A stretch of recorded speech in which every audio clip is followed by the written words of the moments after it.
inta xorriyadda ayaa loo dabaaldegaya. Muuqaalkan waxaan rabaa inaan idinkula wadaago aaska loo sameynayo hogaamiyihii hore ee waddanka Iiraan Ayatollah Ali Khamenei oo duqeyntii Mareykanka iyo Israa'iil ay si wadajira u sameeyeen 28 February ku geeriyooday ayaa waxay ka bilaabatay magaalada Tehran ee caasimadda waddanka Iiraan. Maanta iyo shalay wadamo fara badan ayaa tagay waddanka Iiraan si ay ugu soo tacsiyadeeyaan madaxdooda iyo weliba dadkooda maadaama hogaamiyahoodii laga dilay. Waxaan idinla wadaagayaa sidoo kale Ciraaq goorma la geynayaa, halkeesa lagu aasayaa Ayatollah Ali Khamenei, ammaanka sida loo adkeeyey iyo weliba dadweynaha ka soo qayb galay. Laakiin arrinta la yaab kale waxay tahay in 5 maalmood ee lasoo dhaafay Mareykanku uu isku dayayay in dhammaanba safaaradihiisa uu caalamka ku leeyahay ay ka dhaadhiciyaan wadamada ay joogaan in aysan ka qaybgelin aaska loo sameynayo Ayatollah Ali Khamenei. Wadamada ku dhacay cadaadiskii ama dabinkii dowladda Mareykanka ee ka baaqday oo aan tagin maxay yihiin, waan idinla wadaagayaa wadamada tagay iyo weliba aayadaha quraanka ah ee loo shiday waddan kasta markii uu meydka hor istaagayna maxay yihiin, sidoo kalena waan idinla wadaagayaa. Balse marka hore soo dhawaada.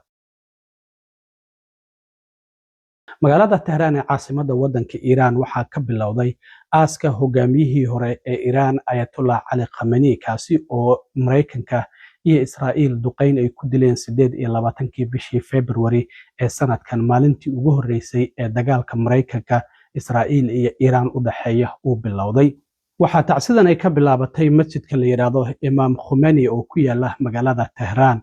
Maanta iyo berri oo Axada halkaasi ayuu meydkiisa oolaya, dadka shacabkana halkaasi ayay isugu soo bixi doonaan. 20 milyan dadka badan ayaa isku soo baxay, ammaankana si aad ah ayaa loo adkeeyey. maalinta berri ah oo Axada 5 galabnimo ayaa meydkiisa waxaa laga qaadi doonaa hal masjidkaasi la yiraahdo Musalla Imam Khomeini oo ku yaala magaalada Tehran.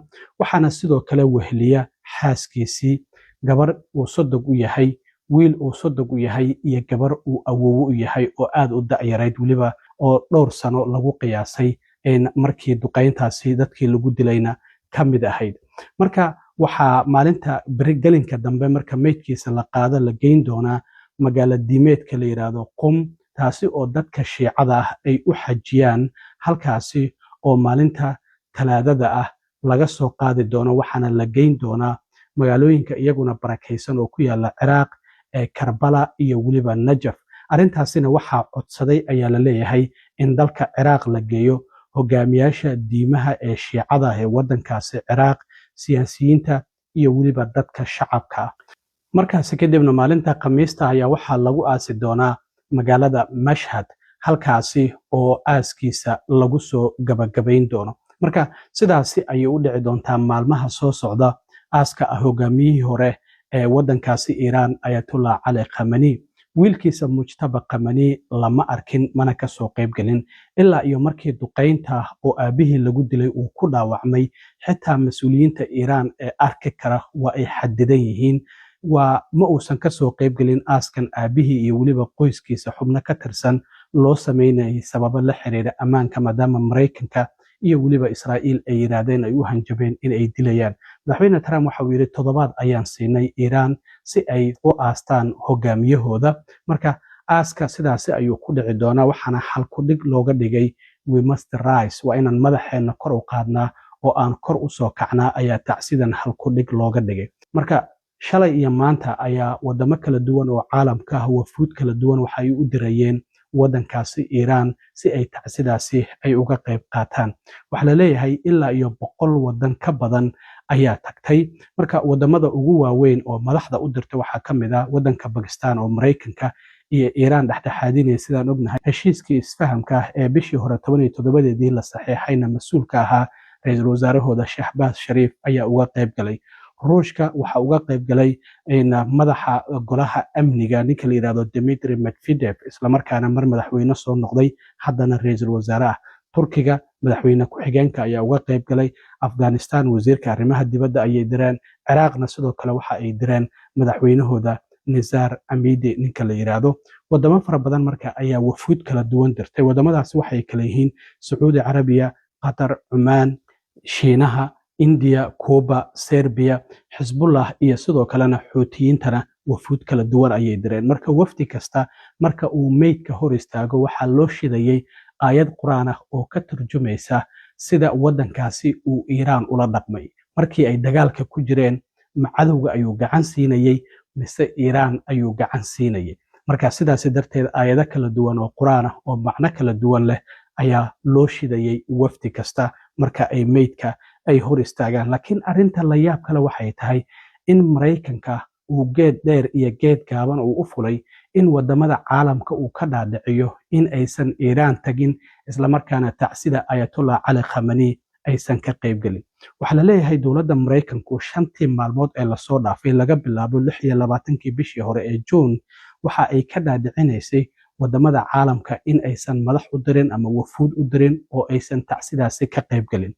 wasaaradda arrimaha dibadda ee Maraykanka ayaa 26 bishii June waxa ay waraaqa sir ah oo amar ah ay u dirtay dhammaanba safaaradaha ay ku leedahay caalamka. Safiir kastana waxaa la yiri waa inaad ka dhaadhicisaa wadanka aad joogto in uusan wax waftiya u dirin wadanka Iiraan si ay uga qayb galaan munaasabadaasi baroordiiqda ah iyo weliba aaska loo sameynayo Ayatollah Cali Khamenei. Waxaana ay sheegeen in wadan kasta oo ka qayb gala Maraykanku uu arki doono wadan aan saaxiib la ahayn isla markaana sidoo kalena cawaaqib kale oo dhinaca xiriirka Maraykanka kala dhaxeeya wadamadaasi uu ka dhalan karo haddii wafuud ay u diraan dalkaasi Iiraan. Ilaa ay hadda wadamada bariga dhexe ee aan wafuudda dirin waxaa ka mid ah Kuwait, waxaa ka mid ah Bahrain, waxaa ka mid ah Imaaraadka, waxaa ka mid ah sidoo kale Masar ma aysan dirin.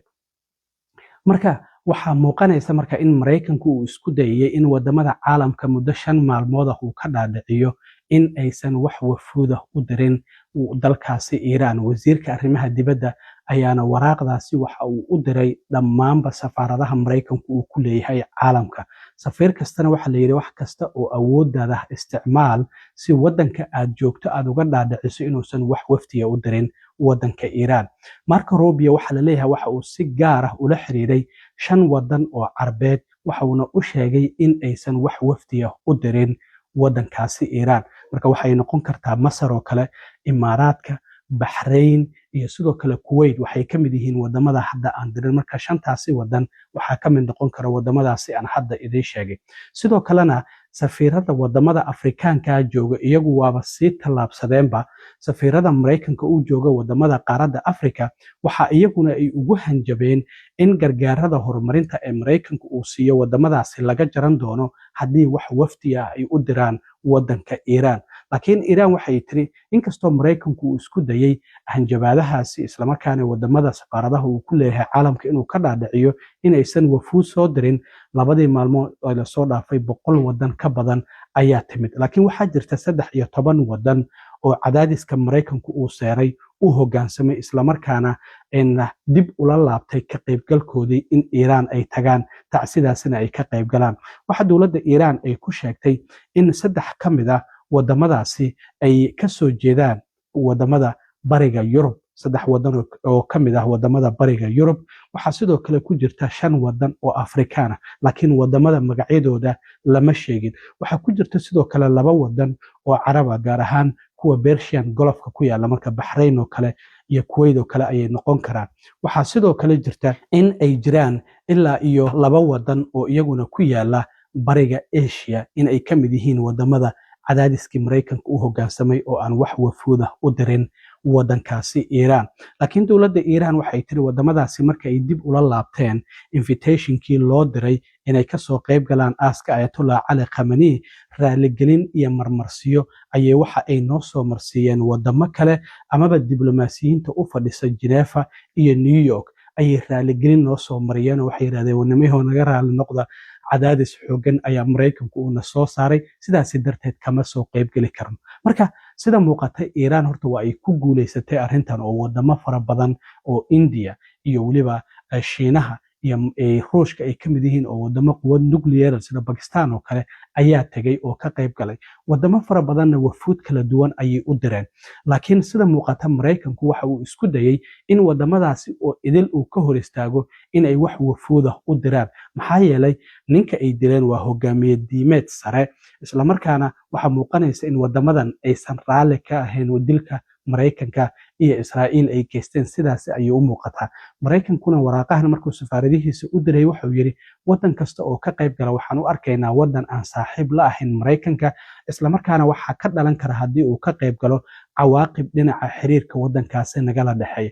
Wadamada qaar oo Afrikaankana waxaba loogu hanjabay in kaalmada la siiyo lacageed deeqo oo horumarin ahaato ama raashin ahaatee in laga jaranayo ayaa loogu hanjabay. Marka arrimahaasi ayaan rabay inaan idinla socodsiiyo asxaabay. Aad iyo aad u mahadsantiin. Intaan mar kale kulmi doono waa saaxiibkiin Cilmi Waaro idinla sidaa iyo nabadgelyo.